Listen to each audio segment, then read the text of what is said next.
Don't stop.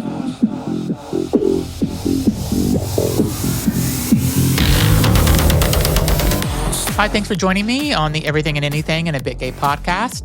I am Zach Randles-Friedman, your host.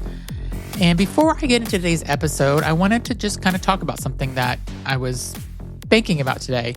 So I have an LGBTQ plus news podcast. It's called Listen Up Girl. If you haven't subscribed, you should, because I do it about 5 to 6 times a week, where I do LGBTQ plus news. It takes usually around 10 minutes or less to listen to it. And I just do it to keep people informed. There's so much happening in today's world with LGBTQ plus news. Sometimes it's all negative. Sometimes it's a split between negative and positive. And sometimes most of my stories are positive. But I bring real kind of factual stories to whoever's listening to it. And that way you don't have to scroll through social media and see all the news coming from different sites and you don't know if it's real or not. And I make sure that the places where I'm getting my news from, it's all accurate. But today I was doing the news podcast as I was recording it. And one of the stories that I came across was a guy that is a civil engineer that's working for the government. And he is now suing because there is a pride flag during the month of June, when it's Pride Month, where because of his faith, his Christian faith, he feels like it's against that. So he is asked to work from home during the whole month of June. They said no. And so now he's suing because the pride flag makes him feel uncomfortable. And it just made me kind of think about, at one point, let's say 10 years ago, maybe even a little longer or less, just average 10 years ago, there was a time where gay people were something that people had to kind of explain, like, oh, I have a gay coworker, or oh, I have a gay friend, or oh, there's a gay character in that movie, and he was so good. And not that hasn't gone away, but I have to say, like, I don't feel as I'm being labeled as much as I used to have been. I feel like, so I went today to get a facial this morning, and it's the place where we get a massage and a facial. And when I walked in there, they know us because we've been going there for like 2 years now. And when I walked in, they're like, "Oh, is your husband coming for a massage this week?"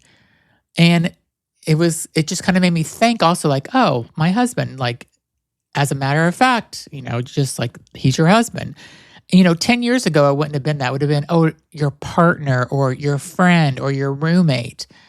It could have been something like that. But, they said husband because that's what he is, and that's what they called him. And so I walked in there just kind of feeling good about the fact that I wasn't put into a category. And then whenever I was getting my facial, I asked, this is the first time I've been to this woman who was giving me my facial today. I asked her, I said, "So do you have a lot of men coming?" She goes, "Oh yeah, about 40% of my clients are men now." She goes, "Men care about their skin more than women in some cases." And I said, "Oh, are most of them gay?" She goes, "No." She goes, "It's everything." She goes, I don't really know, but I think it's just kind of everything. Gay, straight, she goes, it's everybody that's coming to get facials now. So that was just like another thing that just made me kind of feel like, wow, we are making progress. And going back to feeling good about it, at the same time, there is so much backlash now about LGBTQ rights happening, not just in the United States, but kind of across the world, where the UK is pulling back all these rights for transgender people. And, of course, the United States with the orange convicted felon in office, and I try not to get into politics on this particular podcast, but with him doing this, it's really hard for me not to talk about it, but he's trying to take away all these transgender rights. And it just, I don't know. I feel like earlier in early 2000s and the 90s and stuff, when there was a big AIDS crisis and everybody felt like, oh, all gay people have AIDS, and you couldn't necessarily walk into a place and get a facial, which sounds crazy probably to some people, or you couldn't go to get a manicure, pedicure. Definitely, even though I was living in South Beach, Walking in to get a manicure or a pedicure back then it felt so bizarre. Like I felt out of place. I felt like people were judging me. You definitely wouldn't have gotten any color on your fingernails or toenails back then. It was like you really would, even in South Beach where it was so gay, you still wouldn't have asked for color. I mean, you did not see guys really walking around with painted fingernails. I mean, I went and got a pedicure once in a while, but not that often because I really felt weird about it. I feel like I didn't belong there. I felt like it was such a feminine thing to do. And even though I was an openly gay man living in South Beach, I didn't feel good about it. So things have changed. And today's moment when I read the news and today, whenever I am getting my facial and doing those things, it just made me really feel like, okay, we are starting to go in the right direction in some ways. Unfortunately, there's still those things that are, still holding the LGBTQ people back and people that just don't like trans people and they do nothing to people for people to hate them. And they're living their life.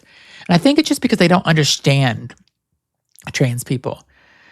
One more thing before we get into today's episode. I went to this group dinner this past week and met a couple of new people at this dinner. And one of them was a guy, and we were talking about my podcast and about, who I interview and what topics I cover and stuff. And we started talking about, how I've interviewed Bernie, who is a woman who is transgender, who became transgender at the age of 66. She is so amazing, and I respect her so much. And I was just talking about all these other guests and, the psychics, the mediums I interview, the sex coaches, the sex therapists, the woman that is a survivor because her husband cheated on her and now she's thriving in her life and stuff. So I talked about all these amazing people that I have interviewed. And what he took out of that conversation as I was giving my elevator speech about what my podcast was about, was like, oh, I don't really understand transgender people. And I just kind of paused and I said, well, what do you mean? Explain. He goes, well, I don't understand them. Like, why do they want to be transgender? I said, it's not that they want to be transgender. It's just that they were born in the wrong body. And I basically told him, you don't have to understand transgender people. You just need to respect transgender people. If you don't understand it, try to educate yourself. And if you still don't understand it, that's okay. But respect them. That's the message I love. So I think if more people would think like that, you don't have to understand everybody. I don't understand why people dedicate their whole life to religion and they do things that, they don't play cards or they don't dance. They don't have sex before marriage. I basically what I just told them is I said, you don't have to understand transgender people. You just need to respect transgender people. That's all they're asking for. They just want to live their authentic life. So think about it that way. And, he kind of looked at me. I don't think, maybe he went home that night and thought about what I said. Maybe he didn't. He knows what my podcast is called now. Maybe he'll listen to my episodes. Maybe we'll educate him. But my point is sometimes I feel like went back 20 years from where we are today. We went back 20 years. Even though we have marriage equality still, we have all these great things for the LGBTQ plus community. There's so many things that are happening that are so anti-LGBTQ plus, anti-trans. But today I had a good day where it made me think it's not all doom and gloom. There is a little bit of positivity out there and people are changing. And again, I live in the Boston area and I know I live in a bubble, but I don't know. I feel good about it today. And I just wanted to say that, if you're feeling like, wow, this world is so doom and gloom, just maybe have a moment, think about a moment that happened in your life, like I did today, where it was just somebody calling my husband, and not my partner or not my roommate. They said my husband, and it just made me feel like, okay, I'm recognized. I'm not being labeled. So let's get into my guest. My guest name is Barbra. She is a medium, and she was really interesting. You'll hear her take on a lot of different subjects, but enjoy my interview with Barbra. Leave a comment and tell me what you think. And don't forget to check out Barbra's social media and her website. Thanks for listening. Thanks so much for joining me on the Everything and Anything in a Bit Gay podcast. Today I have a brand new guest. Her name is Barbra Banner, and she has a lot of talents that we're going to go through today. So welcome to the show, Barbra. Hi, so nice to be here. I love it. So give us a little bit of background about who you are and what your talents are, because I've done some research on you and I think it's quite fascinating, but tell my audience who you are. Well, I am a psychic, evidential, trance medium, and it only came to me during the pandemic. This is not something I woke up, at 3 and had orbs flying around. Yeah. Although when I was 13, I told my friends, I think I'm a witch. I didn't know what a medium was. And I was just led throughout my life to pick volunteer jobs that I would need doing this work. And I had no idea I was being divinely led, Yeah. even to go on LAPD scenes where there was a dead body there and Wow. to help the family who just arrived and as fresh as it could be. So, yeah, I went like a rocket. I took my first class, and within 7 months, I hung a shingle. And the reason it went so fast, I heard, is because I've been doing this for 1,000 years, but nobody told me. So what happened during the pandemic that made you discover or want to do this or learn this? Well, let's just say Spirit was knocking at my door, and they were not going to stop knocking. I had things flying off shelves. I had pictures throwing themselves off the mantle. And I had two ceiling fans with lights go simultaneously like 100 miles an hour, and the lights were flashing in the den and the bedroom. The interesting thing about that is that there was no light bulb in the fan in the bedroom. So I just said, okay, whoever you are, I'm going to do something about it. And I took my first class with Suzanne Giesman. And did you find out who was trying to get in touch with you through this? Yeah, I figured it might be my dad or my mom. I didn't find out that my grandmother had juju till my mom was 104 and told me. I said, what were you waiting for? Yeah. So, I've had, when my father passed away, I had something similar happen where it was pictures actually, and a picture of him and some other things that flew around. Right. So tell me, what was your reaction? Because whenever it happened with me, it didn't bother me.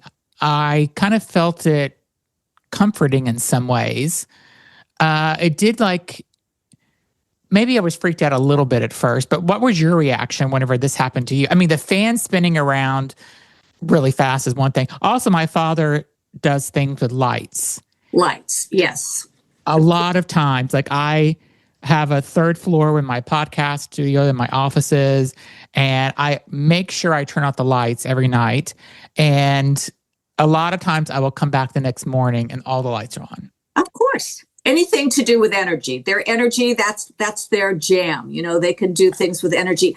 I was not, I was always, even since I was in middle school, interested in paranormal things. And I would watch Sylvia Brown, who's an old time. Yeah. And I was fascinated in John Edwards. And so it was something that I felt comfortable with. And I did have a sighting of my grandmother visited me when I was in my 20s. And it was very 3D. So it was okay. I had orbs flying around an audition video that I had put on. I'm lucky I saw it before I sent it out. People would think I'm nuts. Yeah. So yeah, I was okay with it. I thought, this is sort of cool. Let me find out what's going on, because they definitely want to talk to me. And we'll be right back. Okay, and now back to the show. So you talked about your grandmother had a similar gift, right? And you didn't find out until she was much older? Well, I had to tell my mother that I was now a medium. Okay. She was 104, and I thought, if I tell her this, because I had no idea about my grandmother, she's going to go right over the edge, which is actually where she wanted to go. But, and she said, That's okay. She goes, Grandma used to drag me to, crystal ball healers and tarot readers and tea. She said, I'm not surprised. Grandma had people lined up out the door trying to get some good information from her. So it wasn't, who knew? nobody was shocked in your family. They're like, all right, well, this is just part of who our family is. Is that kind of the reaction? Well, no, because the only person who knew was my mother. But in those days, you didn't really talk about it. Like witches were burned at the stake the century before. So it was just like a family secret. And when did you, and so after the pandemic, when things started happening, is that whenever you took your class and you decided? It was during the pandemic. It was like right in the beginning. They figured, okay, so she's got a lot of time to practice now. They may have made the pandemic for me. I'm not going to second guess it, but it just gave me like years to take classes and practice, and it just all fell into place.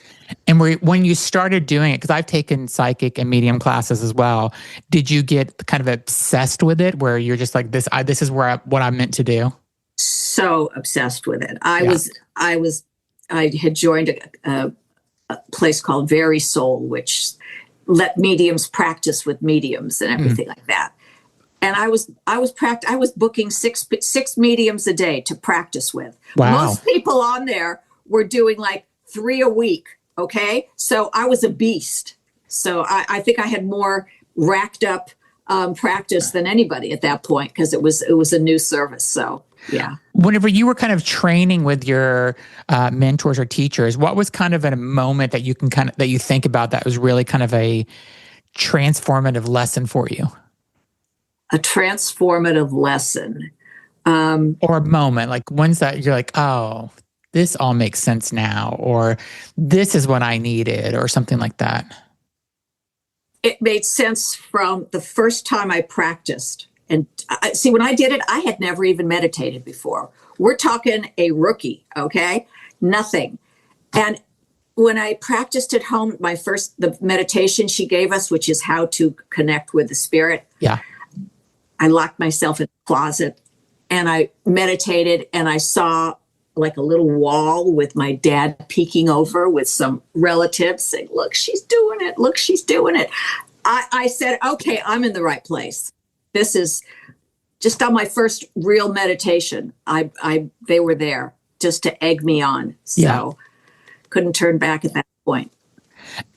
So you went from kind of like not knowing a lot about it to really immersing yourself in this. Just a complete dive. And then were you like, oh, I can't turn this off now? Or did you have to learn how to control it? Or was it exactly what you wanted? Spirit didn't really come in the middle of the night until later. Okay. And then they started coming with really good information. I know if I'm getting a knock on my head at 3 a.m., it's going to be good. Yeah. So I got some really interesting, good stuff in the middle of the night, because that's when our brains are free. It's like, oh, I don't have to go pick that up at the bakery, or, I don't have to get the trash out. It's like you're mostly there anyway in that altered state. Yeah. So that's when I do some of my best work. I just get out of the bed and go in the den and write everything down or record it, because I also do trance. And I listen to it in the morning because I don't remember anything I said. Yes. Tell me what, or I know what it is, but tell my audience what trance mediumship is. Well, it's like trance channeling. It's like you get yourself into this altered state through breathing and like meditation. Mm-hmm. And you take your head, your human part of your brain, you just pretend you're over there talking to somebody else, because you don't want any part of your consciousness there. You want spirit to absolutely take over. Okay. I was afraid of it in the beginning. I thought, that's a little freaky for me. Yeah. And I was afraid and I couldn't let go. But I had a really good mentor, and I told my spirit guides, look, you're going to have to help me over this. And they came to me while I was trying to go under, and they took my hand and they just flew me across this big chasm, like in Indiana Jones, where it looked like you're going to fall down. And they just sprinkled some dirt on it. And they got me over. And once I was over, I was over. So you say spirits often kind of come through with love and forgiveness and messages of reassurance. So do you notice that is there any negative messages, or is it always pretty positive? Or they're kind of giving you messages that are help guiding to make things better? I bring a lot of humor into my readings, okay? Because I believe that when all spirit really wants, our loved ones, is for us to have joy in our lives again, and move on and live your life with joy. They're giving me goosebumps already. That's what spirit wants. And if I can bring somebody's vibration up in a reading, so that they have hope, if they understand. So spirit gives me some like crazy kind of evidence that make people say, okay, I believe that's Uncle Louie. Okay, can't be anyone else, but who has two left feet? Okay, only Uncle Louie. So it helps people. It's not like one of the things I do in my readings is I tell the client to think of a question for their loved one, but it shouldn't be yes or no, and it should be in this box of, whatever. And I say, I don't want to know the question, because I do better when my head's not involved. Yeah. You can understand that. Yeah. And they'll say, okay, I've asked them, and then I'll give them the answer. And I'll say, does that answer the question? And they go, yeah. And then I'll say, what was the question? I want to see what happened. So I get some very funny things that can happen that make the client realize they're there, they're here, they're next to me. They know what I'm thinking. They know what I'm saying. And sometimes you need some crazy proof for people to really believe it. So what's one of the most kind of profound or craziest messages that you've gotten from someone where people were just like completely shocked? I'll tell you, I was as shocked as anybody else. I have this woman who comes every year, and she does the same thing. She says, I can't feel my husband. You tell me he's around me. I don't feel him. I'm so lonely. Is he with another woman on the other side? I mean, she was really worked up. Yeah. And I said, stop testing me. She tests me all the time, and I always come through, but I don't like to be tested. Yeah. So I say to her, okay, that I will ask spirit anything you want me to, but they will only tell you what you need to know, not always what you want to know. She goes, if my husband is really around, he'll know what TV show I watched during the pandemic. Oh, she is testing you. And I said to myself, okay, I'm not going to be able to come up with that one. And then her husband, we got very close, and he was always trying to do an X-rated, and I had to rein him in. Yeah. He said, it's Outlander. So I said, it's Outlander. She said, yes, it is. She goes, you have no idea how wonderful you just made me feel, knowing that he really is around, even if I don't feel him. Yeah. That was a big one. Yeah. Another one, which was really crazy. I had a very skeptical woman. You know how we love skeptical people? Okay. Everything I said, she would give it. Well, you could have gotten that on the news, or you could have found me on Google. And it was like she was grading me like I was at the Olympics. Well, that's a little broad. That's not a 10. I said, okay. I did what I could, and then I let her go and refunded her. Okay, I didn't want to go on. And she had her daughter with her. Anyway, several days later, I got the husband came who committed suicide, and he told me how he did it as well. And then I let her know that, and she goes, "That's right." But I said, "Your husband just showed me a half a toasted bagel, scooped out." I said, that's what he showed me. Does that mean anything? And she was nasty. She said, no, that's not evidence. That's crazy. Every Jewish woman scoops out their bagel, okay, to save a few calories. I said, I'm just sending you the message. So do with it what you want. Anyway, 4 days later, she says, my daughter and I were just away and visiting his parents. And the father-in-law said, I just invented a product. And I have a prototype, and I'm going to show you, and we'll see if you know what it is. So he shows her some gadget. She goes, I don't have any idea what it is. He said, it's a bagel scooper. And did she call you to apologize? She did. She said, you blew everybody away. I mean, we literally fell off the chair, like laughing, knowing he was around. Yeah. I mean, something, and I'm getting goosebumps from him now. It's things like that where you can't make this stuff up. It's crazy. I have one more that actually sort of changed my life. When you say, is there anything that really? Yeah. Okay, this is, let me just I actually have a picture of it too. So I was doing the question that I don't know with a woman who lost a son. Okay. And I said, okay, let me tell you what he's showing me. He's showing me that he's riding on the back of a giant butterfly in heaven. He's dive bombing. He's having the best time. Yeah. And I said, does that have anything to do with your question? She said, well, I asked him, what are you doing in heaven? And she said, I'm sending you something right now. She said, I bought a book when my son died. Let me see. Oh, I could see. Yeah. And it had, because I wanted to let my daughter know the best way, how to let her know her brother wasn't coming back.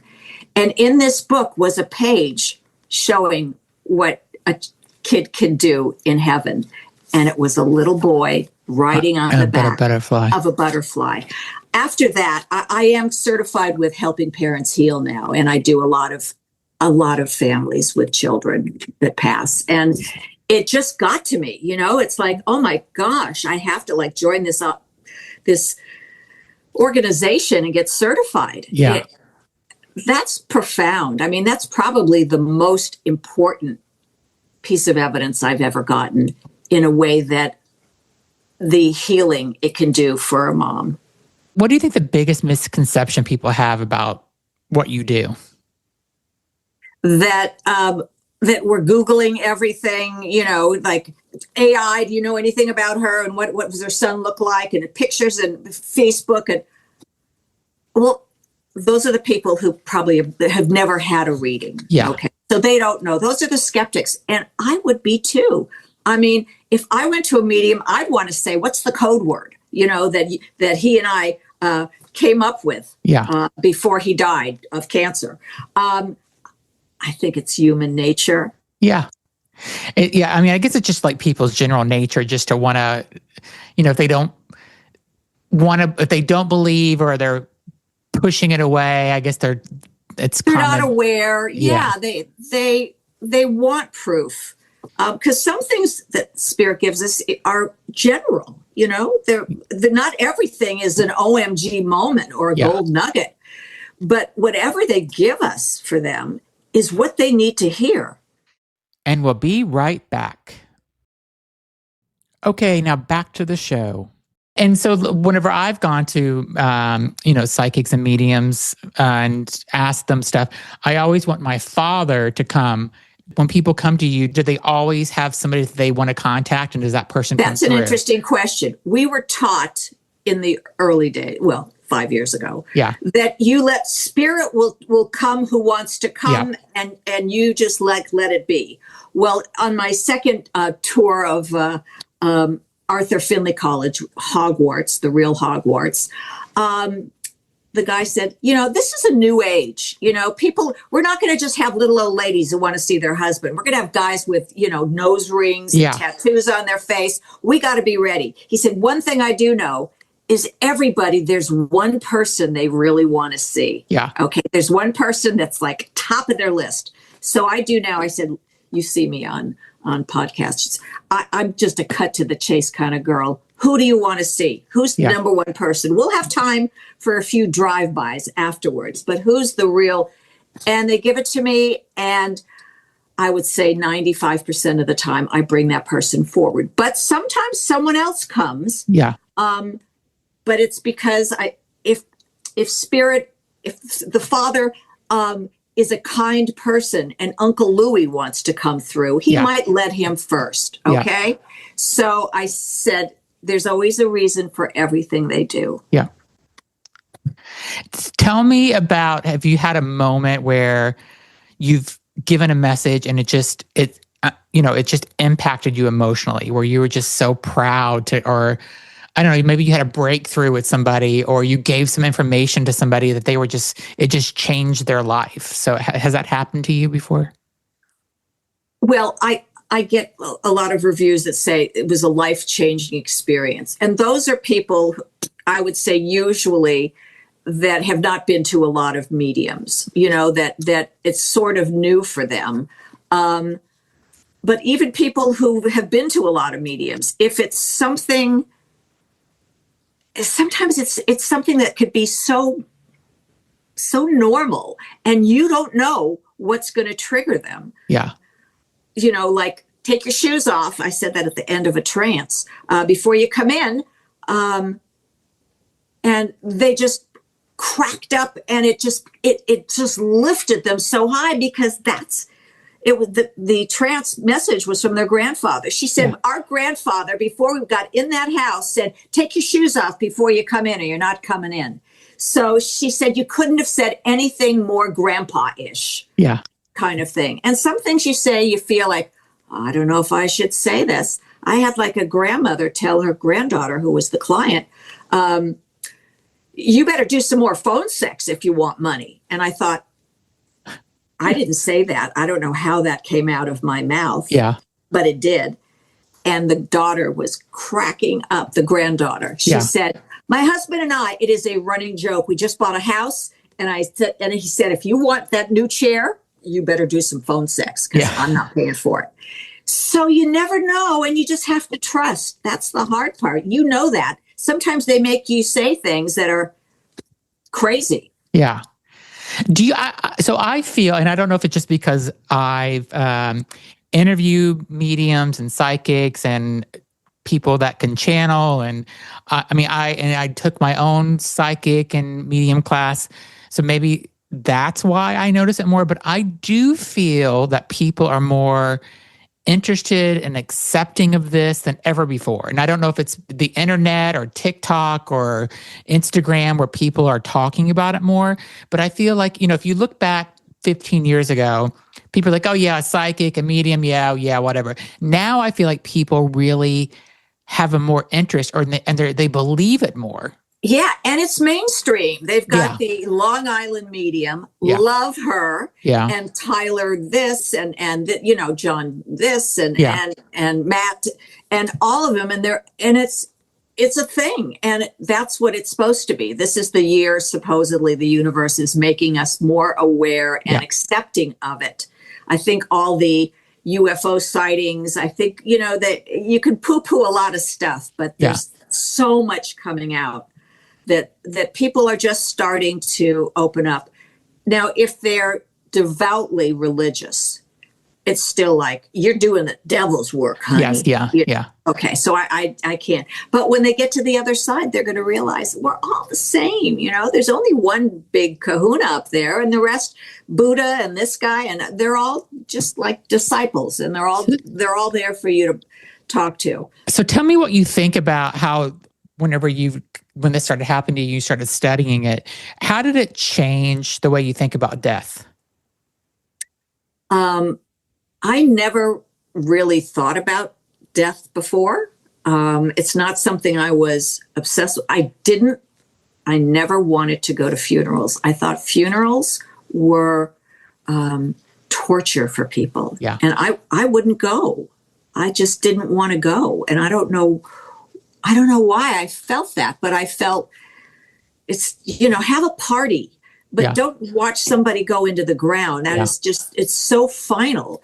And then afterwards, now it's fine. I never thought about death. I don't know. And a lot of people who pass, they want to be on the other side. They say, I want to go home. Yeah. And now I understand.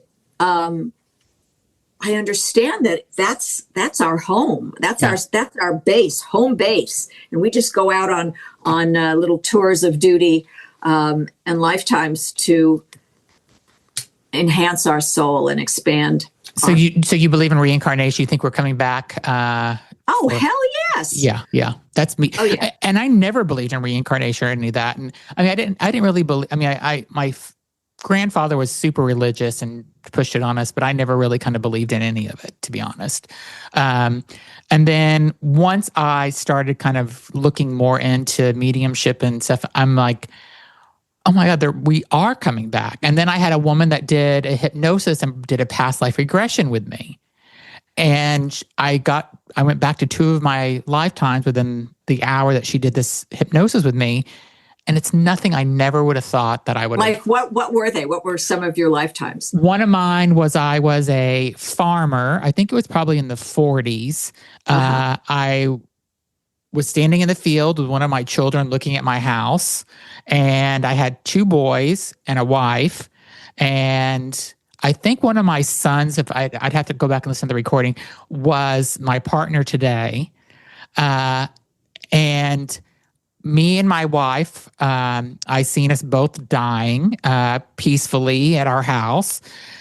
So I seen us having all breakfast at the kitchen table at this farmhouse. And one of my sons, I wanted them to take over the farm, and the other one didn't want to. And we kind of got to those details. And I have the whole recording of it. Nice, very detailed. This woman was amazing. Her name is Maya Roth, and she is just amazing. And she has a whole podcast series now, and she's a whole YouTube channel. She's really amazing. And then the other one is I couldn't see myself, but it was not the planet Earth, because the water was a pinkish purple color. I was sitting on a rock looking around. It was not Earth at all. So Right. And it wasn't a new memory. It's you remembering. Exactly. And we now remember. And now that she has brought those memories forward, it's like, oh, that was always there. I just didn't remember it. So it's all in your auric field there. It's all there. So it's really amazing. I wish everybody would do a past life regression. Like, I think have you done one before? I haven't been hypnotized, but we've had a past life person in one of my practice groups take us back with a mediumship. I mean, with meditation, and I was a lot of things. So yeah, I figured out like 4 of them already. Yeah, and I love it. They make sense. They make sense. Yeah, I never thought I'd be a farmer with a wife, though, in the 40s, but that's what I was. I was always wondering why in high school I was the #1 archer. I had never picked up a bow and arrow in my life. And she said, you were a Native American. And I'm also a hot shot with a gun that I practice with. And where did that come from? Yeah. It's very, very interesting.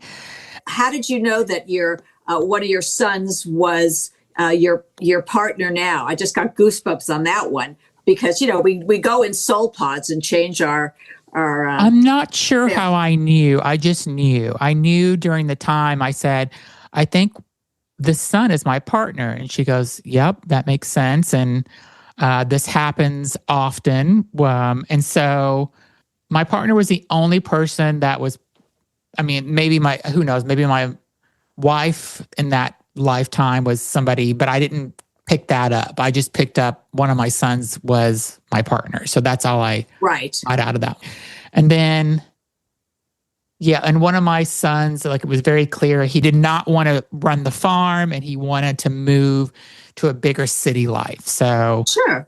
That makes sense. It's interesting that they usually have you die so you can see that you've died. Like, I did see myself die.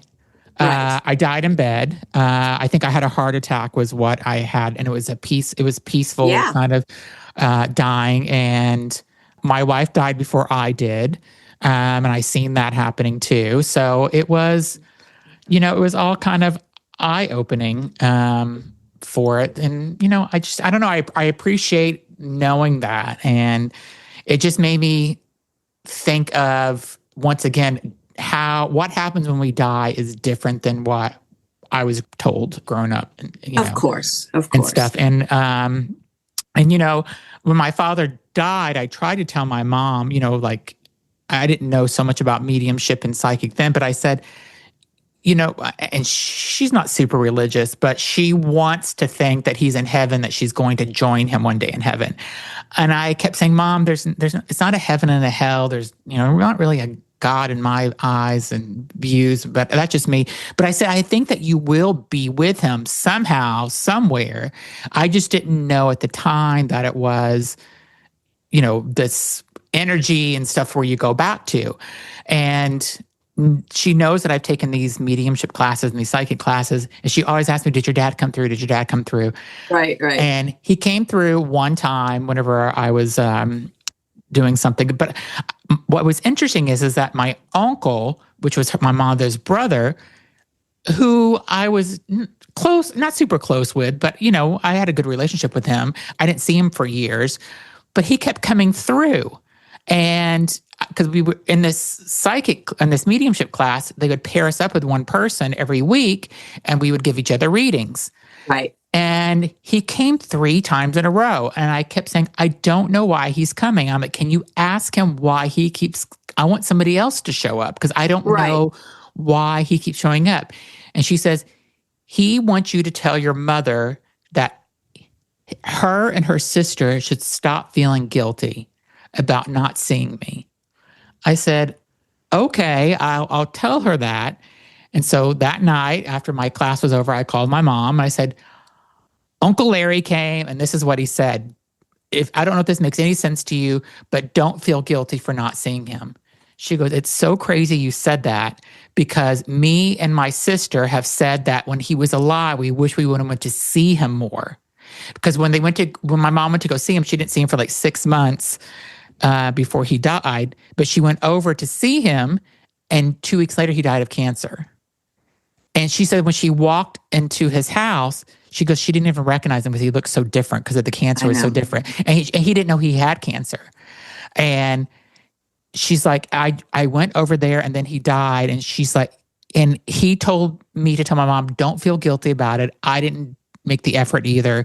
And we'll be together one day. And that's what he told her. And she's like, she felt so relieved from that. Because she knew that he knew that was something on their mind. Yes. And a lot of times it's something they talked about that day or the day before. Yeah. I had a woman say to her daughter, go wash your car. It's filthy. And I said it and I said, does that make any sense?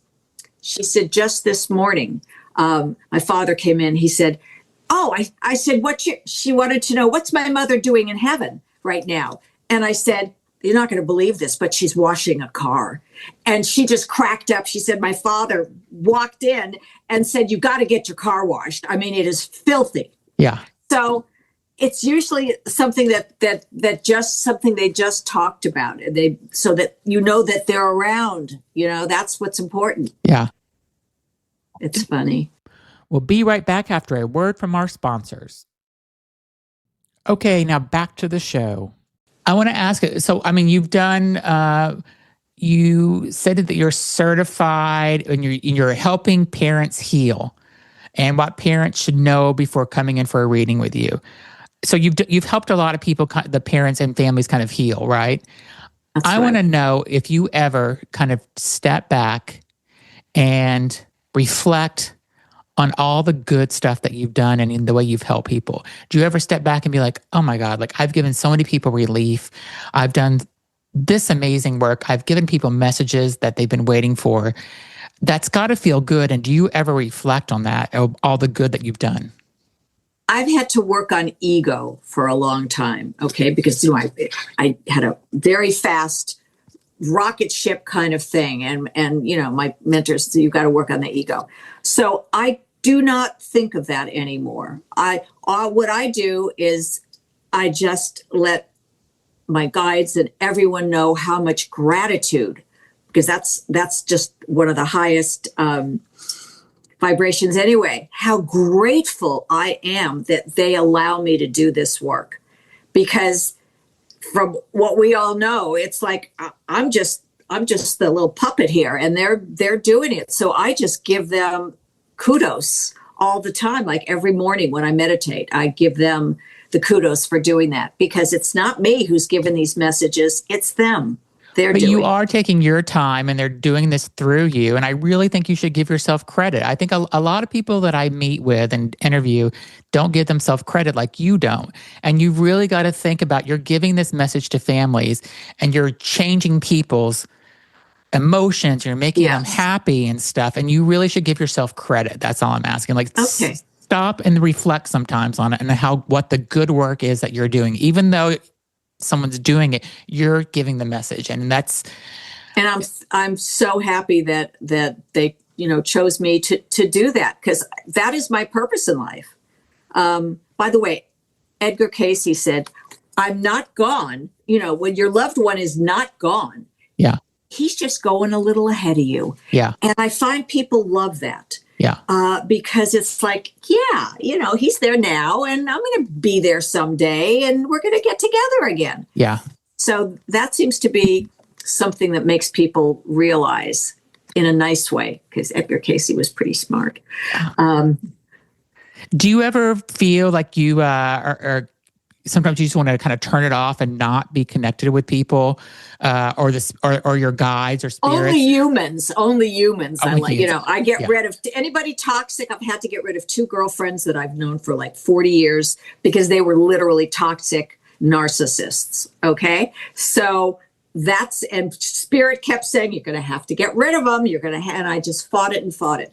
So, I prefer spirit to most humans, but I do love the clients that come in and just are so grateful. And so you just can feel their spirits lifting, It's so funny you said you had to get rid of a couple of people, because I did the same thing within the last, I don't know, whenever I turned 50, I'm like, I got a clean house. Something clicked with me. I'm like, I don't need these people in my life anymore. They are toxic. And as soon as I've known some people for 10 years and I'm still, or 20 years. Right. But recently, just somebody I've known for about 8 to 10 years, I'm like, I got to get rid of them. Absolutely. They do not serve you. They make you not want to, like, I had a friend who just didn't want to hear anything about all this because it was hocus pocus, whatever.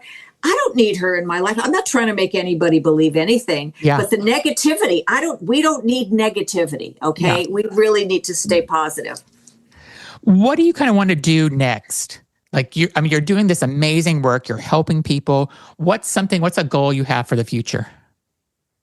Well, James Van Praagh said, once you find your purpose in life, you stop aging. So I'm sticking here, baby. I don't want, this is something I can do for the rest of my life. I don't need any more anything. I just want to keep doing it and keep growing. And I try to stay in my lane. There's a lot of people that do Reiki. There's shamans on the side, and they do this and that.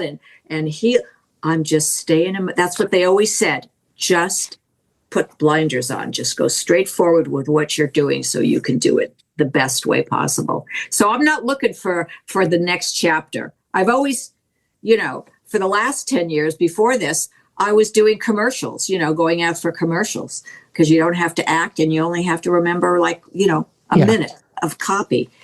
And I just stopped doing that. I said, I'm sorry, I can't do it anymore. You keep wanting to give me auditions to film while I've got bookings. I can't do it. So I gave that up, and so much less pressure. So I have just dedicated everything to this, and I love it. And how hard is it to get a reading from you? Are you pretty booked out, or no? I don't believe in that. I never have. After I did Next Level Soul, I was like booked out for months, and I don't like it. It's interesting. I like people who need a reading to be able to get a reading. Okay. And so Spirit is sending me people who need readings. Okay. And it'll fill out my calendar, but I don't want to be booked solid. I don't want a waiting list. I just want everybody who really needs it to get it that time. It's not like sign up for this famous person and in 3 years you're going to get a reading. When you feel the need, you want to do it. You want to do it now because you're missing your father or your partner, Yeah. and you just want to connect. So, I mean, it's easy to get a reading for me because it'll be, the next day or whatever. Well, I will, and is the best way for them to get in contact with you is to go to your website? Yeah, bannermedium.com, and there's little video clips that are just funny things that happen or amazing things that happen, and I put those also on Instagram and TikTok, just to see what happens, the kind of things that can happen in one of my readings. Yeah. Well, I think you have the best energy. I think what you're doing is amazing. I just have an awesome vibe for you. So I hope people, I will put the link to your website in the description of this video or podcast. I followed you on Instagram today as well. And so I want people to reach out to you because, like I said, you just have an awesome aura and energy about you. And I'd love that. Thank you. I'm jacked up when I get at my desk in the morning. I'm just so thrilled I can do this. Well, thank you so much for being on my show. I really appreciate it. And be sure to go to Barbra's website. Again, the link will be in the description of this video or podcast, and reach out to her. And if you have somebody that you're looking to talk with, I think she can help you. So I think so too. Thanks everybody for listening. And it was great talking with you, Barbra. Thank you so much for being on. Thank you.